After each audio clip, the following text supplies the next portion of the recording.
as far as I'm concerned, is make him very boring, because it's like it's all on the table. We know exactly what he's doing. We know exactly what his intentions are. He's blonde Berlusconi. This is just, I mean, he's just trying to do the same thing all the other strongmen and would-be dictators do all over the country.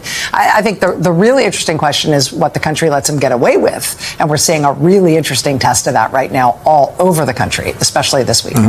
And we're also seeing the difference between the advisors he had in the White House the first time and the people he has now. He obviously had a White House counsel in his first presidency who was telling him, no, it's illegal. You cannot just send in the National Guard. The governor has to request it. And now he has people telling him whatever he wants to hear, whenever he wants to hear it. Donald Trump's assault on the peaceful protesters in Los Angeles is about distraction and intimidation. Donald Trump wants to distract us from his failed agenda, and he wants to intimidate anyone who speaks out against it. That, of course, includes Democrats in Congress, protesters on the ground, and now the free press. We saw a reporter at ABC get suspended over a call out, a well-deserved call out of Stephen Miller. Now, Donald Trump has gotten caught live on air handcuffing a journalist in Los Angeles. Yes, Donald Trump is going after and intimidating the press. We're going to get into it all. But before we do, if I could quickly ask you to leave a like on this video, and if you haven't already, and you enjoy our channel, to hit that subscribe button. It goes a long way in supporting the coverage that we are doing right now. We're going to get into that disturbing video, a blatant attack on the press. But before we do, Rachel Maddow and Lawrence O'Donnell offered up some very important analysis of what is happening right now on the ground in LA that I want to take a look at. Before we do? Yeah, I think that if we can intuit what he's being told, I think based on the pattern of his actions, we can probably intuit that what he's being told is, yeah, it's illegal, therefore go do it. I mean, I think that the more laws he breaks, the more blatantly unconstitutional things he both proposes and tries, I think the more they think power accrues to him because he's less constrained by things that don't actually stop him. And so ultimately, I mean, the courts are pushing him back. Congress, to a certain extent, is pushing him back a little bit, although I think a little bit more than they're given credit for. But mostly it's the people pushing him back. He's deeply, deeply, deeply unpopular and underwater on every issue. And he is absolutely panicked by the protests against him, to the point where he's already playing the biggest cards that he's got, and he's not even 6 months into this term. I just think, I think we're getting the test really early, and I think that he's failing. By the way, one of the important things that Mayor Bass brought out when you were talking to her about what's happening in Los Angeles tonight, and you know this, but just how isolated and tiny a spot of Los Angeles we're talking. Down Los Angeles, where in the areas where these office buildings are, very few people live anywhere near that. It's not a residential area. Most people living in Los Angeles, most Los Angeles local taxpayers never set foot in that part of Los Angeles. You can easily live a life there and never see it. So it is this really isolated little spot that doesn't in any way disrupt any protest that's being held down there. Outside a federal building, doesn't in any way disrupt anything about the way life is lived in Los Angeles. I mean, even if these protests were 1 times the size that they are, there still wouldn't be an operational reason to bring in active duty troops or federalized National Guard. I mean, it's not that sort of thing. This is obviously not operationally necessitated, right, in terms of the security of the city. He's doing this because he's panicking and thinks that he looks weak, and therefore he has to do something that seems strong. And so we will have tanks destroying the streets of Washington this Saturday, and we will have National Guardsmen and active duty U.S. Marines standing around Los Angeles wondering what this has to do with their military careers. And it's all because he has no idea how to deal with this politically, and he's absolutely panicking about the, I think, trenchant and joyful and sustainable opposition against him. Yeah, it is clearly something he has been all too eager to do. Yeah, exactly. Right. Once you've done this, though, there's not much else to do. Sorry, big guy, last card. Right. We will see. Thank you, Rachel. Thanks. I just thought that breakdown from Rachel and Lawrence was such important context of what we're seeing now, and at a time in which corporate media is so happy to bend the knee to Donald Trump. It is so great to hear two voices who I know will never back down in their fight and their opposition. Of course, us in independent media are doing that as well. We saw interviews Gavin Newsom doing with Brian Tyler, Save America, Might as Touch. We need to continue to speak out because Donald Trump is trying to intimidate us. As we can clearly see, as this reporter is detained live on air. Flyers and posters saying CNN? It's time to escalate. Wait 1 second, John. Hold on. Yeah, I want to. Jason, Yep. what's going on? I hear you. Am I seeing Jason Carroll being? What happened, Jason? I am being detained. I am being detained, Laura. I'm not being arrested. Correct, officers? Did you hear what he told you? No. We're letting you go, but you can't come back. Okay. Because then if you come back, then you go. Okay. Okay, please? Okay. Thank you. Thank you, officer. Take care. You too. Nice to meet you. Good luck. Thank you. Okay. Thank you. What happened, If you Jason? guys can still hear me, what happened was I was. Yes. I'm Chris with the New York Times. We got video of you guys. Oh, you did? If you need it later, Thank you. call New York Times. I appreciate that. I can hear you still, Jason. What's happening? So we here's what happened, Laura. The officer, I was called over, and the officer told me to put my hands behind my back. I said, am I being arrested? He said, you were being detained. I was walked out of the area. They took down my information. Oh, I'm losing his IFB right now. I can't hear you, Jason.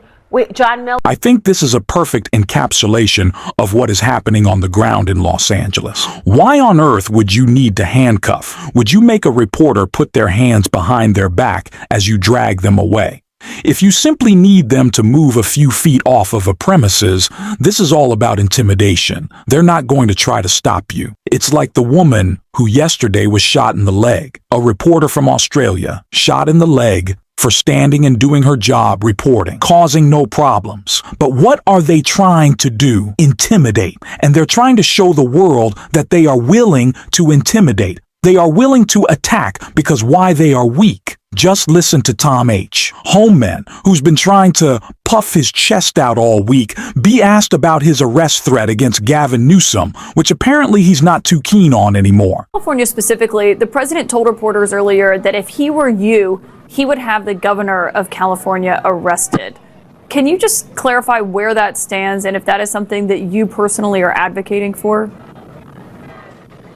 No, like I did an interview yesterday with NBC reporting here's the conversation was, as you and I talked about many times, you can protest if you want, you have that First Amendment right, but when you cross the line of putting your hands on an ICE officer, impeding our enforcement operations, knowingly harboring, concealing illegal alien, that's a crime. And I said last night, they can protest all they want, when they cross that line, we'll seek prosecution. And last count, we have just about 50 protesters been arrested, currently being prosecuted for violating the law. And when I reported asked me, would that include politicians like Mayor Bass or Governor Newsom? I said, well, of course. It includes anybody that commits a crime. But Governor Newsom has not done anything to warrant an arrest in your view right now, correct? I don't see him. Not at this time, absolutely. Tom H. Homan is the poster child for what is happening right now. It's all fluff. It's all show. There's no substance. It's all threats. They're not backing it up because they themselves are scared. They are trying to distract, and we cannot let them. We both have to call out this disgusting assault on our freedoms, and it is an assault on our freedoms. Republicans think they still get to claim that word. They still get to wave their flags around and their fake patriotism and act like it's theirs, but it's not. We also have to talk about the chaos. Donald Trump is introducing chaos into people's lives for no reason, all because his feelings are hurt, because his boyfriend Elon Musk broke up with him, and Republicans hate his budget. So he's making it our problem, which is why we need to continue to call out the root of the problem, which is Donald Trump's failed agenda. Hockey Jeffrey did both that and called out Donald Trump's attacks on the protesters in LA in a clip I want to take a look at right here. Mr. Leader, good afternoon. Thank you. Do you think that some of the images we're seeing from Los Angeles put Democrats who are in swing districts in a tough spot when they might be asked to defend some of these things, when immigration and fighting back against ICE is not a front and center issue in those districts? No one is actually defending any unlawful behavior. I am defending the right for the American people to peacefully assemble. And we'll continue to encourage people to exercise that right peacefully. And if anyone crosses the line, they should be held accountable by the relevant authorities. We will not be lectured by Donald Trump and anyone in the Republican Party about issues of law and order. Not a single one of them. Donald Trump promised to lower costs on day one. Costs haven't gone down, they're going up. Inflation is going up. Donald Trump lied to the American people. You know what he did do on day one? He pardoned hundreds of violent felons, criminals, who brutally assaulted police officers and attacked the Capitol on January 6th. That's what Donald Trump did on day one. The hostages weren't released on day one like he promised. He lied. The war didn't end in Ukraine on day one. Donald Trump lied. Costs didn't go down in America on day one of Donald Trump's presidency. He lied to you, the American people. You know what he did on day one? He pardoned hundreds of violent felons who brutally beat police officers. That's the insurrection. And so the notion that Donald Trump and his minions, his sycophants here in the House of Representatives or in the Senate, who are nothing more than a reckless rubber stamp for Donald Trump's extreme agenda, are going to lecture America about issues of law and order, get lost. We're not failing you at all. You have zero credibility on this issue. Democrats, you can do two things at once. I promise you, you can do two things at once.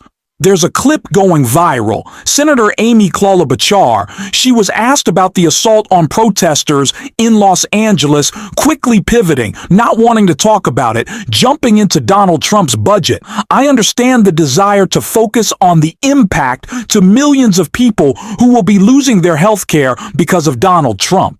But we can't act like multiple things don't matter at once. These are interconnected issues.